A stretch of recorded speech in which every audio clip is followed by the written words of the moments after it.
Hello friends, welcome to Kamalaniti channel. ఈరోజు గురు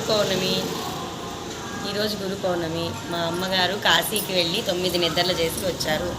ఆ సందర్భంగా గవర్నమెంట్లో ఉన్న మా అమ్మ వాళ్ళ ఇంటికి వచ్చి మా అమ్మకి కాళ్ళు కడుగుతున్నాము. మా నాన్నగారు వెళ్ళకపోయినా కొంతమంది పెద్దలు చెప్పింది ఏంటి అంటే అమ్మ నాన్న ఇద్దరిని కూర్చోబెట్టి కాళ్ళు కడుగమ్మ మంచిది అని చెప్పారు. అందుకే వాళ్ళిద్దరిని కూర్చోబెట్టి ఇద్దరికి కాళ్ళు కడిగి ఆ నీళ్ళు మేము తల మీద చల్లుకున్నాము. మాకు కూడా కాశీకి వెళ్ళొచ్చినంత పుణ్యం వస్తుందని చెప్పి నేను, మా చెల్లి, మా జానపేట అమ్మాయి తెలుసుగా మా నాటి, ఇక మా చెల్లి వాళ్ళ అమ్మాయి లాస్య ఇదిగోండి వచ్చింది. అది వాళ్ళ మా అపర్ణ అందరం వచ్చాము. అది కూర్చోబెట్టాము వాళ్ళిద్దరిని ముందు. ఫస్ట్ నీకే కడగాలి.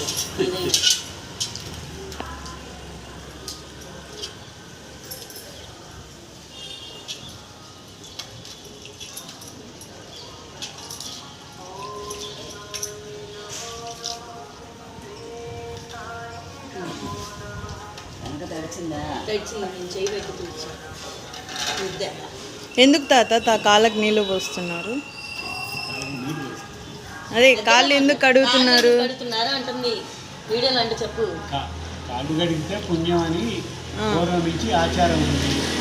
ఆచారం పోనీయకుండా మా అమ్మాయి మా ఇద్దరికి కాళ్ళు కడుగుతుంది.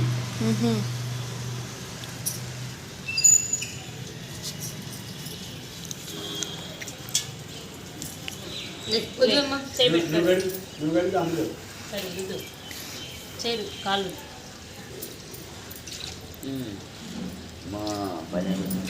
ఇటు చూడండి.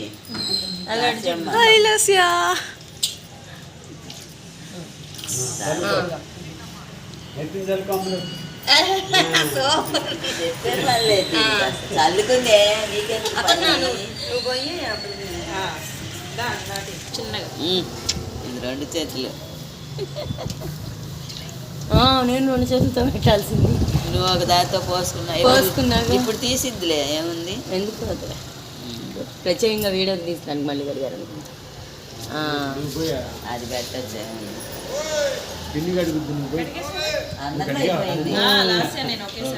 ఇంకా నువ్వు నాన్నకు కడుగుతావా? కడిగిద్దిలే, నువ్వు మామూలుగా ఇంకా పల్లెం లేకుండా కడిగేసావు. అందుకే ఏమో నేనేమో కడుగుతా అనుకో పోయినా ఎందుకు నేను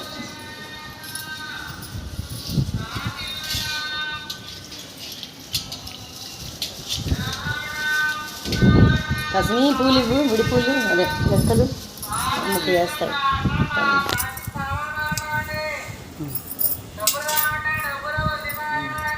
సుమంగళి భవ,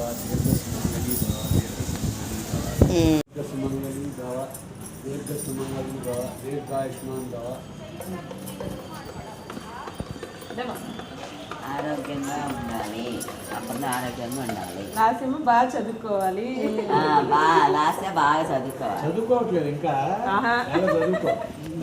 దీర్ఘాయుష్మాన్ భవ, దీర్ఘాయుష్మాన్ భవ, దీర్ఘాయుష్మాన్ భవ. సకల విద్యా ప్రాప్తిరస్తు, సకల విద్యా ప్రాప్తిరస్తు.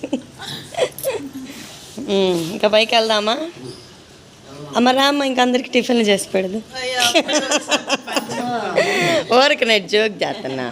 వచ్చిన రోజున నేను చేసి పెడతాలేమా.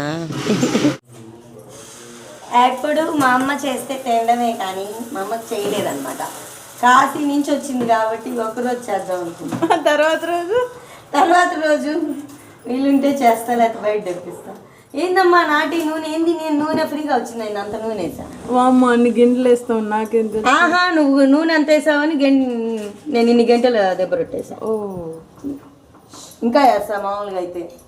కొంచెం అమ్మమ్మకి నోరు చప్పబడిపోయింది కదా, సరే ఆయిల్ ఎక్కువైతే పర్వాలేదులే అని చెప్పి ఇంకా పిండి తక్కువ వేసా. నువ్వు వేసిన నూనెకి 10 దెబ్బ రొట్టెలకి నూనె సరిపడా. ఇదిగోండి గెస్ట్ గారు వచ్చారు.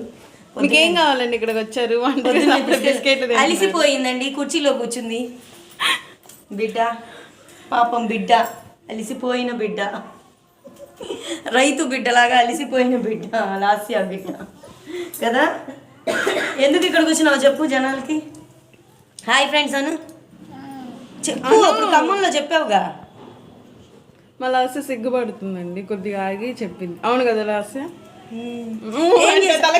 ముందు ఏం చేసావు? ఇప్పుడు మనం కిందకి వెళ్ళి ఏం చేసాం? నీళ్ళు కడిగావా? కాళ్ళు కడిగావా? చెప్పు, కాళ్ళు కడిగావా నీళ్ళు కడిగావా? ఎవరికి కడిగావు? అమ్మకి కడిగావా అమ్మమ్మకి కడిగావా? అమలు కాళ్ళు నీళ్లతో కడిగానని చెప్పు. దేంతో కడిగావు? చెప్పదు. అయ్యో. కసపాకి సరే ఎవరికి కడిగావు చెప్పు. ఆ బిస్కెట్లు తీసుకో, అప్పుడు చెప్పు. ఎవరికి కడిగావు చెప్పు. ఎవరికి కడగలేదా? అమ్మమ్మ అయ్యో. చెప్పు. సుమలతమ్మ. కాశీకి వెళ్ళాను రామహరి గంగతి. ఇటు చూడు. కాశీకి వెళ్ళాను రామహరి గంగతి, దంగు తెచ్చాను రామహరి, మరి మమ్మ తెచ్చిందో లేదో అడగాలి రామహరి. అమ్మ స్నానానికి వెళ్ళింది. వచ్చిన తర్వాత బొట్టు పెట్టి చీర పెడతామన్నమాట. కిందైతే కాళ్ళు కడిగేసి వచ్చాము.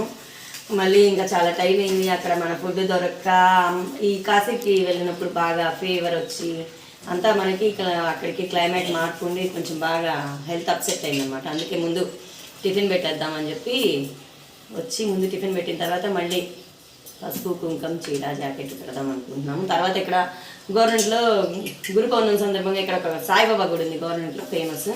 ఆ గుడికి వెళ్ళి దర్శనం చేసుకొని అక్కడ ప్రసాదాలు పెడితే తిని టిఫిన్ స్కిప్ చేద్దాం అనుకున్నాను. అక్కడ ప్రసాదాలు పెట్టలేదనుకోండి మళ్ళీ ఇంటికి వచ్చి ఉప్మాను ఏదో ఒకటి చేసి మేము అందరం తింటాం అనమాట. అక్కడ ప్రసాదాలు పెడితే ఇంకా అదే టిఫిన్. వీడియో లాస్ట్ దాకా చూడండి, ఒక ట్విస్ట్ ఉండిద్ది మీకు. అమ్మో ఏంటి ఇష్టం ఉండండి, లాస్ట్లో చూడండి, తెలిసిద్దిగా మీకు.